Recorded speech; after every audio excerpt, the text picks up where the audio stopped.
ഇസ്ലാം മതം എനിക്ക് പറ്റിയ മതമാണ്. ഹജ്ജിന് പോയതല്ലേ? ഹജ്ജിന് പോകാണ്ട് അത്ര പക്വത എത്തിയിട്ടില്ല. ഞാൻ വെറുതെ പോയി കാപട്യം കാണിക്കില്ലല്ലോ.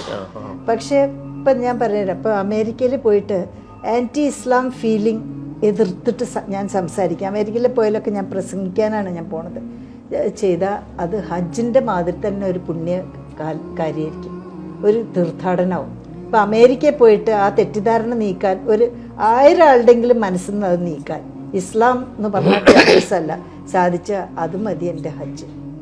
ബിക്കോസ് അവർക്ക് എൻ്റെ പ്രസംഗങ്ങൾ ഇഷ്ടമാണ്. അമേരിക്കയിലും കാനഡയിലൊക്കെ അവർക്ക് വളരെ ഇഷ്ടമാണ്. ഇപ്പോൾ ഞാൻ പാരീസിൽ പോയി അവിടെയൊക്കെ. അപ്പോൾ ഇസ്ലാം എന്താണെന്ന് മനസ്സിലാക്കി കൊടുക്കണം വേൾഡിന്.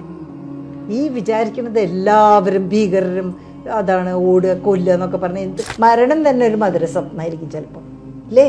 ഇങ്ങനെ സ്വപ്നങ്ങൾ എങ്ങനെയാണെന്ന് അറിയില്ല. ഞാൻ പക്ഷെ മുസ്ലിം ആയതുകൊണ്ട് എനിക്ക് നല്ല തീർച്ചയായും എനിക്ക് അറ്റ്ലീസ്റ്റ്, ബാക്കിയുള്ളവരെ അറിയില്ല, സ്വർഗവാതിൽ തുറക്കും, സ്വർഗത്തിൽ പോവും, അത് എനിക്കുണ്ട്. ഞാൻ കുട്ടിക്കാലം മുതൽക്ക് മോഹിച്ചത് അങ്ങനെയൊക്കെ സ്വർഗം കിട്ടാൻ. ഇപ്പോൾ കിട്ടി, റെഡിയായി. ഇപ്പോൾ പൂർണ്ണമായ വിശ്വാസമുണ്ട്. എനിക്ക് സ്വർഗവാതിലൊക്കെ തുറക്കണ ശബ്ദം കൂടി കേൾക്കാണ്ട് ഞാൻ അവിടെ ചെല്ലുമ്പോൾ എന്ത് രസമായിരിക്കും എൻ്റെ ജീവിതം. അവിടുത്തെ ജീവിതമേ, ഇവിടുത്തെ ജീവിതം കുറച്ചൊക്കെ കച്ചറയായിരുന്നു അല്ലേ? ഒരാളുകൾ പരിഹസിക്കുക, ചിരിക്കുക.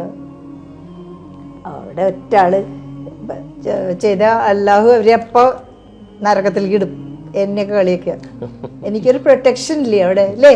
ഗാർഡിയൻ, ഒരു രക്ഷിതാവുള്ള ആളാണ് ഞാൻ. ആ വിചാരമാണ് കിട്ടിയപ്പോൾ എനിക്ക് സുരക്ഷിതത്വം ഗ്യാരണ്ടി, അല്ലേ? I am happy.